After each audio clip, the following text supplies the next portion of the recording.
ці можна пераехаць у Беларусь з Расіі, як там увогуле сітуацыя. Вось, ну і, уласна кажучы, такім чынам фармуецца запыт расейцаў на Беларусь, і едуць не толькі адпачываць, але таксама і жыць. Ім падаецца, гэта такой ціхай, гаванню, у якой можна перасядзець вось усе гэтыя смутныя часы, калі ну не тое, што мабілізацыя вісіць. Галоўнае, што тэлеграмчык адключаюць, так, увогуле там рабіць платным доступ да замежных ресурсаў. А для іх, уласна кажучы, тое, што вось тычыцца іхняй скуры, ім плеваць там, канешне, на вайну в Украіне, на вось гэтую пагрозу вялікай вайны ў Еўропе. Вось галоўнае, тут, уласна кажучы, як і для шмат каго з іншых людзей, галоўная свая скура. Вось яны думаюць, што іхняя скура ў Беларусі будзе ў цяпле, без бяспецы і камфорце. А што яны з сабой вязуць? Якія гасцінцы культурныя? Бо апошнім часам, што мы слышым з той стараны? Прабачце. Ну, гэта цытата. Шалава, дубайская эскортница, сосать. Не, ну, гэта публічнай прасторы, публічныя асобы, такое кажуць, у бок жанчын. Ці гэта тыя самыя культурныя гасцінцы, што яны з сабой прывязуць нам? Ну, уласна кажучы, гэта яшчэ такія, ну, калі можна так казаць у дадзеным выпадку, лёгкія гасы. Бо, ну, уласна кажучы, паміж намі гэтымі гасцінцамі вось стаіць самая сценка экрану, вось за якога гэта ўсё даносіцца. Роўна, уласна кажучы, як і ўся расійская культура. Калі вось мы глядзім на гэтыя экраны, на гэтыя кнігі, там зноўку нашы улюбёныя Пушкін, Тютчаў, нашы ўсё практычна разам з Дастаеўскім. Вось для нас вось гэта карцінка і ёсць расійская культура. Вось як гэта было для мяне да таго, як я паехаў у Маскву, паступіўшы ў універсітэт, там пражыў дастаткова доўга. І вось я пабачыў, што такое, калі прыбраць вось гэтую сценку. І тады гэта ўспрымаецца зусім іначай. Потым, калі я ўжо вярнуўся ў Беларусь, жыў у Менску, вось пачало адчувацца недзе, ну так, год за 5 да 20-го году, што вось гэтая сценка, яна знікла і ў Беларусі. Пачалі з'яўляцца расейцы, яны набывалі сабе там дамкі ў беларускіх вёсках у якасці дзецішча. Яны здымалі кватэры ў Менску, і вось тут зноўку практычна беспамылкова можна было выдзеліць расейца з гэтага шэрагу мінакоў на вуліцы і па ягоным говоре, па ягоных паводзінах. І зноў мяне так вернула у маю маладосць маскоўскую, калі я гэта ўвесь час назіраў.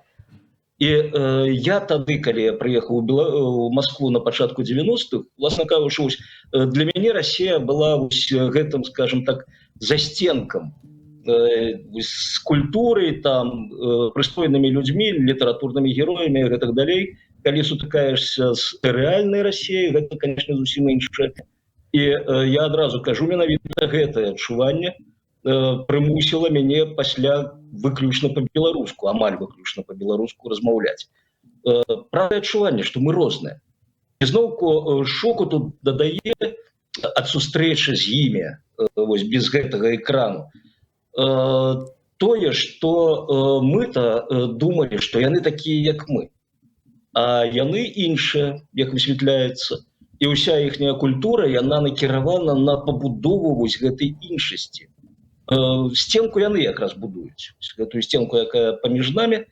І зноўку дзеля таго, каб, ну, скажем так, яны прыязджаюць да нас дзеля таго, каб перанесці гэтую сценку далей. Вось далей яны будуць распавядаць і ўжо распавядаюць краінам Балты, палякам, якія яны цудоўныя, дзеля таго, каб зноўку гэтую сценку несці далей. Гэта будзе шок ад сустрэчы з застянкоўем, але галоўнага яны дамогуцца. Гэта сваёй экспансіі. Записывайтесь уже сейчас. Курс называется «Кризисные коммуникации в бизнесе» от школы экономики и бизнеса Bicep в Вильнюсе. Я бы с такой уверенностью про это не говорил, если бы не знал, что там среди прочих, кто является отцом-основателем этой школы, фигурирует Дмитрий Круг. Замечательный, великий, я бы сказал. Это глыба. Это глыба. Когда начинают? Начинают уже скоро, уже сейчас, 7 мая. Формат 4 оффлайн сессии по четвергам в Вильнюсе. Самое Оффлайн. приятное от нас подарочек. Промокод Bicep утро на скидку 10%.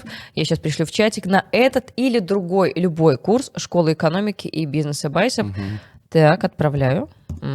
Все. И ссылка, ну, чтобы как-то люди, ну, хорошо, а куда звонить? Пожалуйста, вот ссылочка даем. Тоже в чатик ее сейчас наш редактор сбросит. Будет она и в описании, разумеется. Ну и вообще она в ближайшее время так погуляет по нашим эфирам. Все, не будьте такими же истеричками, как я. Пожалуйста, управляйте кризисами, как боженьки. Записывайтесь на курс от школы экономики и бизнеса Bicep.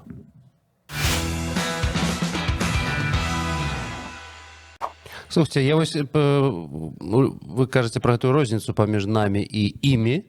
Я хацеў бы вас запытаць, прабачце, як то кажуць, з гуры. Але, а як это сказаць на беларускай мове? Шалава, дубайская эскортница. Кондра, напрыклад. Сосать. Вот это Я як вижу, это? вы хотите узбагатить белорусскую мову, так? Аналогией нават не лінгвістычнай, лінгвістычна гэта ўсё існуе, но я страшуся, што гэта пойдзе далей і па вось гэтых прапанаваных нам маскоўскіх лекалах культуры зносінаў мы пачнем будаваць сваю. Вось, дарэчы, што можна адзначыць, вось дзе добра бачна розніца культуры, гэта я для сябе зрабіў выснову праз падарожжы на аўтамабілі па розных краінах. І вось якраз культура за стырном у аўтамабіля, яна вельмі добра праяўляе вось гэтую розніцу. Едзеш па Беларусі адна культура, ездзіш па Ўкраіне іншая, едзеш па Румыніі, там трэцяя. Ну і, канечне, Расія гэта штосьці з чымсьці. Мяне, уласна кажучы, ратавала толькі тое, што я там і вучыўся, уласна кажучы, кіраваць машынай. Вось, для мяне гэта адразу было штосьці такое знаёмае.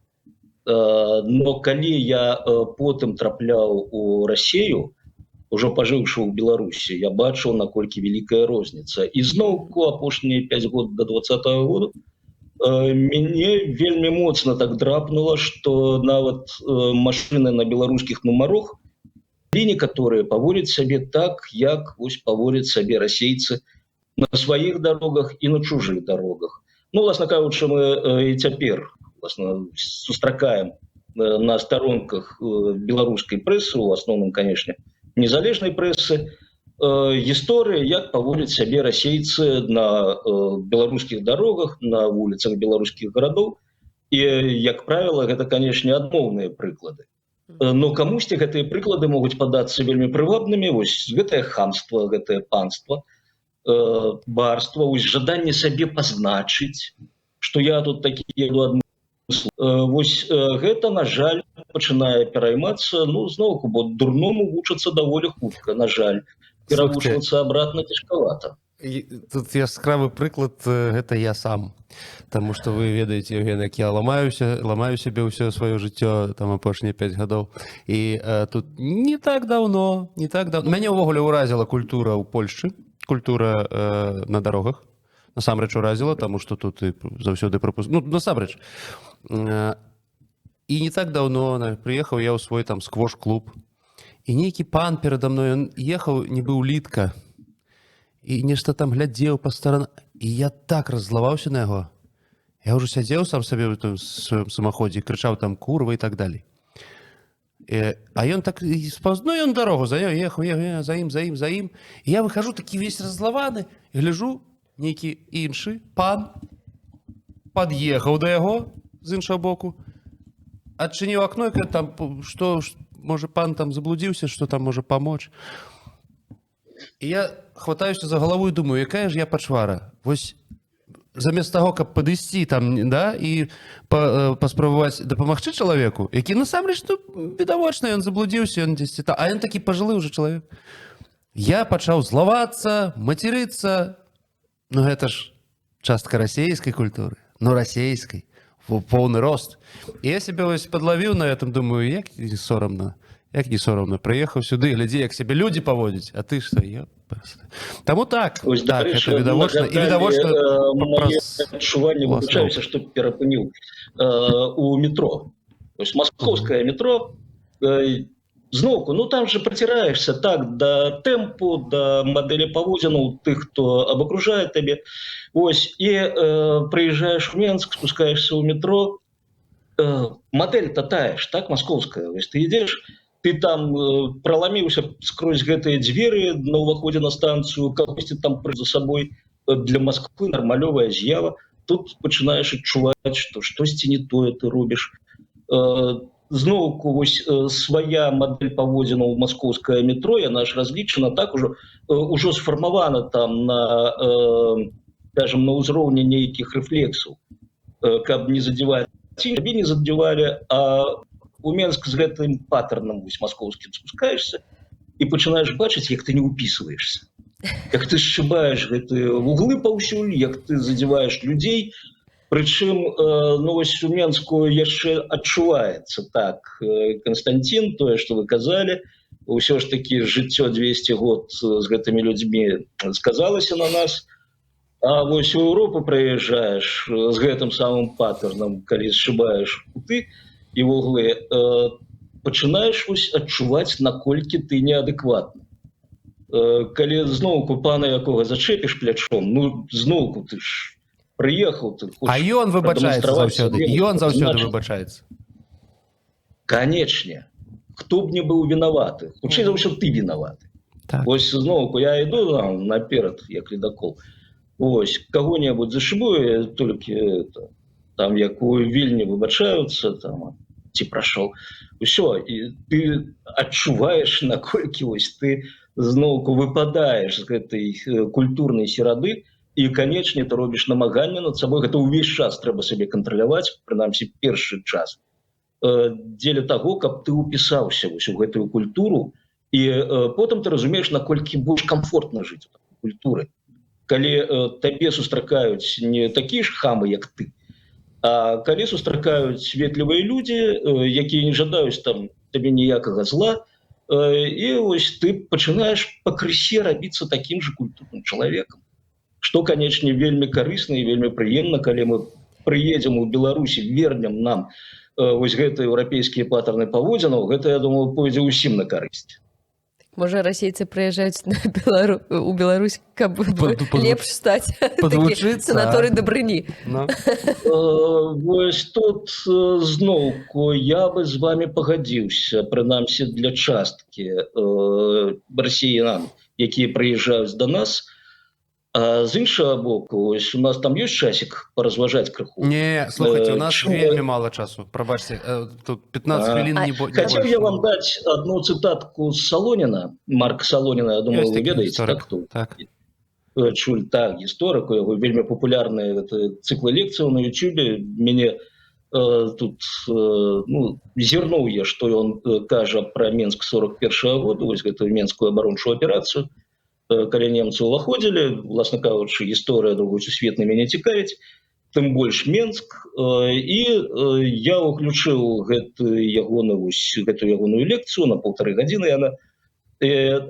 Як ён распавядае пра Менск, гэта вось, ведаеце, трэба было, канечне, перагледзець яе перад нашым сённяшнім этэрам, каб я ўжо такім ішоў эмацыйна падрыхтаваным. Адна цытата, я яе нават запісаў, бо яна мяне ўразіла.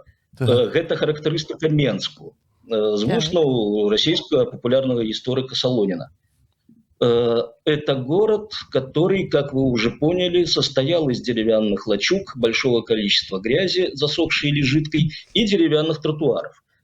Конец цитаты, але не конец того, что он там распавядаў яшчэ про Менск, у меня ўвогуле склалася ўражанне, што ён Менск характарызаваў вось так, каб паказаць, чаму савецкай арміі, ну на той момант чырвонай арміі, не трэба было яго абараняць. Вось, ну его нафиг, гэты город Менск з ягоным брудам, гразю і гэтак далей, бескультур'ем. Вось ён і прадставіў Менск менавіта такім, літаральна з дзвюмя каменіцамі. Гэта будынак інстытуту фізкультуры і дом ураду. Вось ён гэта прадэманстраваў. Слухайце, спадарогін, я прашу прабачэння, але ж не толькі гісторыкі нейкія такія ўжо, ну, ва ўзросце, але ж маладыя сучасныя блогеры так кажуць пра Беларусь. У нас ёсць невялічкае відэо расійскага блогера, які кажа пра мой родны Гомель. Давайте паглядзім разам. Я обещал вам показать за границу. Выполняю. Я в Гомеле, Беларусь. За границу выбрал чуть поближе, чтобы вас не шокировать. Да и в Норвегии нас особо не ждут. Да, мы тут хорошо. Начал, естественно, с Драников. Это база. Потом гулял по дворцу Паскевича. Заглянул в собор, в который ходили Паскевичи. И увидел усыпальницу. Чью? Жданович? Радкевич? Васевич? Не, Паскевич. Нашел пальму в зимнем саду. Кажется, это становится традицией находить пальмы в городах, в которых я бываю. Чего тебе надо, старч? И с поклоном старик отвечает. Пополничал рожком. Недурно. Так, который час? Тут же есть башня с часами. Но она здесь не просто так. Она служит напоминанием, что пришло время отложить вам свой телефон и заняться действительно нужными делами. Ладно, вижу, что не отложили. Тогда я покажу вам летающую тарелку. На ней в космос не улетишь, но сможешь отправиться в волшебный мир детства. Я вам так скажу. За границей меня не разочаровала. Какая-то она похожая, что ли? Як вам падаецца, гэта зроблена з павагай да чужой культуры? Ведаеце, гэта зроблена з звычайнай пазіцыі, не з самай кепскай пазіцыі. Я вось усё ждаў чагосьці там нейкай праявы такой непрыемнай, но не дачакаўся. Ну, можа, таму, што адразу падыходзіў з такімі чаканнямі, асабліва пасля Салоніна. Вось, я б казаў, тут для расейцаў вельмі такі добры сюжэт, вось, з цікаўнасцю да заграніцы, як кажа гэты самы блогер. Вось, ну, адзінае што, канешне, тое, што яна падобна. Вось, гэта зноўку драпнула, і драпнула зразумела чаму. Вось ён паказвае палац у стылі класіцызму, ён паказвае грабніцу у псеўдарускім стылі. І вось тое, што я заўжды кажу, і што, ну, для мяне натуральна, а для іншых чамусьці гэта, ну, такое здзіўленне выклікае. Вось гэтая архітэктура ў расійскім стылі, якой зараз перапоўнены беларускія гарады, гэта у тым ліку фармаванне вось нашай карціны свету, якая заклікае нас паверыць, што мы, уласна кажучы, гэта яны. Што паміж намі няма розніцы. Вось, зноўку, што мы адзіныя людзі, адзін народ, адзінай культуры, адзіным стаўленнем да жыцця і гэтак далей. І вось гэта тое, зноўку, з чым мы падыходзім да іх, і тое, што выклікае шок, калі мы высвятляем, што мы абсалютна не такія. Вось, дарэчы, учорашняя гісторыя, так, пра абмен 5 на 5 на польска-беларускай мяжы. Наша прэса, канечне, вакол якога чалавека, вось хто галоўны суб'ект гэтага абмену для нас. Для нас, зразумела, гэта Анджэй Пачобут. Так? Вось гэта чалавек, лёс якога нас непакоіў і які для нас з'яўляецца галоўнай персонай. А калі пачытаеш тую ж расійскую прэсу, тыя ж расійскія, ну, скажем так, расійскі фейсбук старонкі, прычым людзей, якія не жывуць у Расіі, якія жывуць даўно ў Еўропе, якія дэмакратычных поглядаў, для іх, канечне, галоўны аб'ект гэта хто? Нават не ведаем. Так? Александр Бутягін, расійскі археолог, які капаў у акупаваным Крыме, які капаў у настабіянскіх вілах. Цудоўны чалавек, ён ладзіў нам экскурсіі, вось калі я студэнтаў вазіў у Італію на стажыроўку. Ён арганізоўваў вельмі цікавыя экскурсіі, ён вельмі добры чалавек. Вось, но гэта добры чалавек забіў вялікі болт на міжнародныя законы, на факт акупацыі той тэрыторыі, дзе ён працаваў. І, уласна кажучы, вось менавіта гэтая асоба для расейцаў галоўная. Ну і, канечне, тут у мяне перакананасць, што далёка не Лукашенко быў галоўным у перамовах. Гэта ўся аперацыя, яна была, уласна кажучы, арганізавана расейцамі. Вось, і тут зноў беларускі кейс проста быў прылеплены да гэтага. У нас зноў, вось, як вы абмяркоўвалі тое, што я паспеў заўважыць, калі падлучыўся да этэру, пытанне палітвязняў. Тут, як бы гэта не цяжка, я салідарны з вами, Константин, гэта пытанне заўжды у любыя часы не першаснае. Бо першаснае – гэта змяніць сітуацыю. Не каб людзі выйшлі, а каб яны не садзіліся далей. Вось пра гэта там, канечне, мне таксама, я ж гэта не першы год казаў, вось як толькі гэты наратыў пачалі раскручваць як галоўны для дэмакратычных сілаў Беларусі, я адчуў небяспеку сітуацыі, бо нам навязваюць яго, замест таго, каб мы канцэнтраваліся на галоўнай мэце. Гэта зменах, якія прывядуць да таго, што ніхто не будзе сядзець. Без гэтага выйсце людзей на свабоду не мае ніякага сэнсу. Іх заўтра зноў пасудзяць. Вось у 10-м, так, тип лібералізацыя, потым хоп, зноў накрыла. 15-й тип лібералізацыя, хоп, зноў накрыла. Зараз лёгка арганізуюць лібералізацыю. Потым накрые. Просто вось да гадалкі не хадзі, тут вангай не трэба быць. Накрые, абавязкова. Зноў будзем плакаць. Но калі зноў паставім перад сабой задачу галоўнай, каб людзі выйшлі, яны выйдуць. У нас радасць будзе без конца. Бо без конца будуць набіраць новых. І прадаваць іх. Спадар Іван, прабачце, неяк мы адышлі ад тэмы, не глядзячы на тое, што гледачы мяне тут вінавацяць у тым, што я перабіваю госця. Перабіваю і буду перабіваць, ведаеце? Так вось, давайте вернемся ўсё ж такі да пытання наплыву расейцаў і вось з якого боку на гэта яшчэ паглядзець. З аднаго боку, тут таксама такая сітуацыя. Дыялектика такая.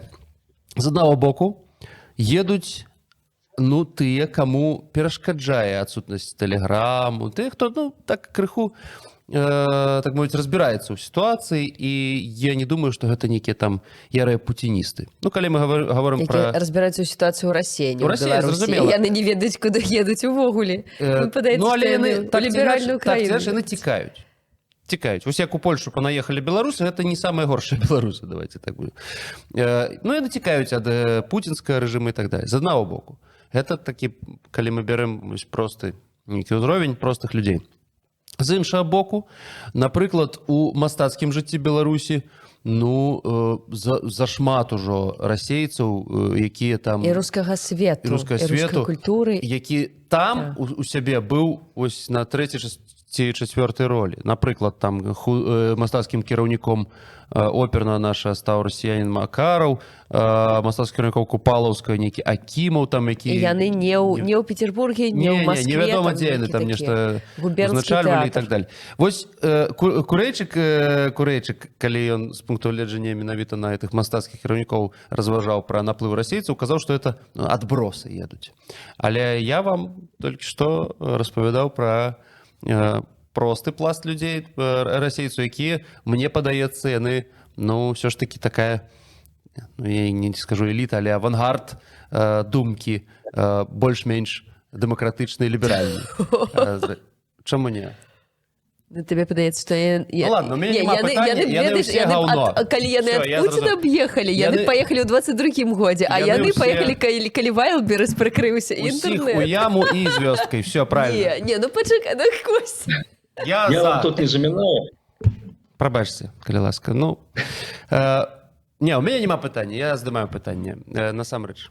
Не, давайте вось з культурнага, так, з культурнага боку. Зразумела, да чаго вы вядзеце, што ёсць людзі, расейцы, абсалютна нармалёвыя, так, якія шчыра цікавяцца Беларусі, якія нават чытаеш там абмеркаванне, гартануў перад сённяшнім этэрам паблікі розныя, вось Reddit у прыватнасці, паглядзеў, што там было некалькі год таму, 23-24 год, там ужо гэтае пытанне ўставала, там хочу пераехаць у Беларусь, там якія падводныя камяні, ўсё такое.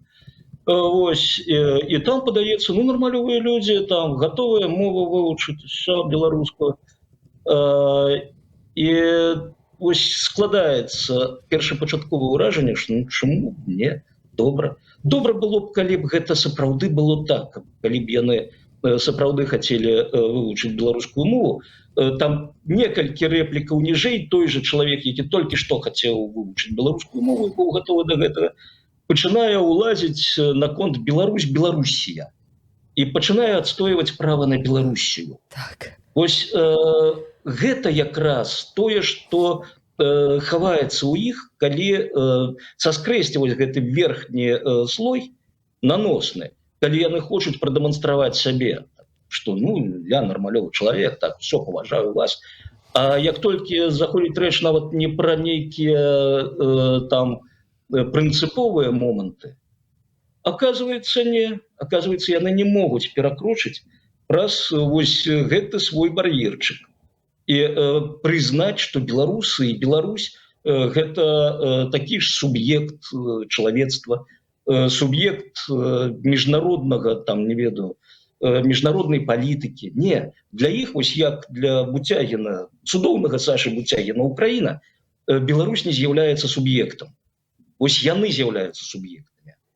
Таму, памятаю, мы стаялі неяк, чакалі там чалавека у Менску, у цэнтры Менску, у двары, выбачаюся, і стаім, побач паркоўка, шмат машин стаіць, і адзін чалавек, жанчына, вылазіць на гаубец і пачынае на нас крычаць.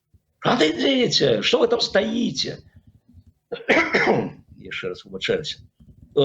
І адразу ўсё зразумела. Мы паглядзелі на нумары машыны, побач з якой мы стаялі, расейскія. Ось беларусам, уласна кажучы, яны не страшацца, што хтосьці пастаіць там побач з машынай, ось, а расейцам страшна. Бо яны зноўку, яны прыязджаюць са сваёй рэаліі. Вось з гэтага свайго кантэксту, дзе усе такія ж, як яны. Усе жадаюць, скажем так, з-пад цішка, з-за куту зрабіць нейкую шкоду. Вось мяне, дарэчы, гэта таксама шакавала, калі, ну, ось там, ведаеш таксама па літаратуры, што ёсць людзі мерзотныя, ёсць непрыемныя, хлусы, махляры. А калі з імі сутыкаешься, вось у Беларусі такога не было, а там сутыкаешься, і зноўку шок культурны, што, оказывается, такія ёсць. І яны жывуць, і жывуць нармалёва. Вось, і вось тут, канечне, небяспечна, калі такая нармалёвасць іхняя, яна пачне перапаўзаць на Беларусь. Вось нагадаю гэтую старажытную беларускую прымаўку «Тату-тату, чорт лезе ў хату». Дарма, сынку, абы не маскаль. Гэтай прымаўцы яна была зафіксавана ў сярэдзіне 19 стагоддзя, прычым, што цікава, на Смаленшчыне. Ну, зноўку, я так кажу, цікава, но насамрэч вельмі лягічна, бо Смаленшчына – это тая тэрыторыя, якая, власна кажучы, першая прымала ўсе гэтыя ўдары, ось, і якая так і засталася. Там, хоць застаўся і акцэнт, засталася беларуская лексіка у смалянаў, вось, у некаторых, канечне. Спадар Ігор, калі коротка, вось у нас ёсць адна хвілінка, як Беларусі і беларусам перажыць вось гэты наплыў расійскага свету. Калі зараз з людзьмі, якія прыедуць і будуць казаць, гаварыце па-нармальнаму, пішыце па-нармальнаму, прыпынкі назавіце на расейскай вуліцы, пераназавіце на расейскую, таму што у вас жа две нацыянальныя мовы, то карыстайцеся расейскай, каб мы ўсё зразумелі. Як Беларусі і беларусам перажыць вось гэты наплыў? Ну, власна кажучы, вы ўжо казалі, гэта вучыць беларускую мову, гэта самая лепшая абарона ад таго, што сюды прыедзе. Зноўку, адчуваць сабе суб'ектамі, бо ў нас ёсць вось гэта ўсё ж такі, ну, такое рабалепства некаторае перад усходам. Вось зноўку чытаў абмеркаванне пад лекцыяй Салоніна, і там пішуць менчукі. Вы так прыгожа распавялі пра мой родны горад. Карацей, дзякуй, бацюхна, навучыў, у якім гаўне мы жылі і жывем. І вось вучыць сваё. Ёсць шмат крыніц, якія распавядаюць пра Менск.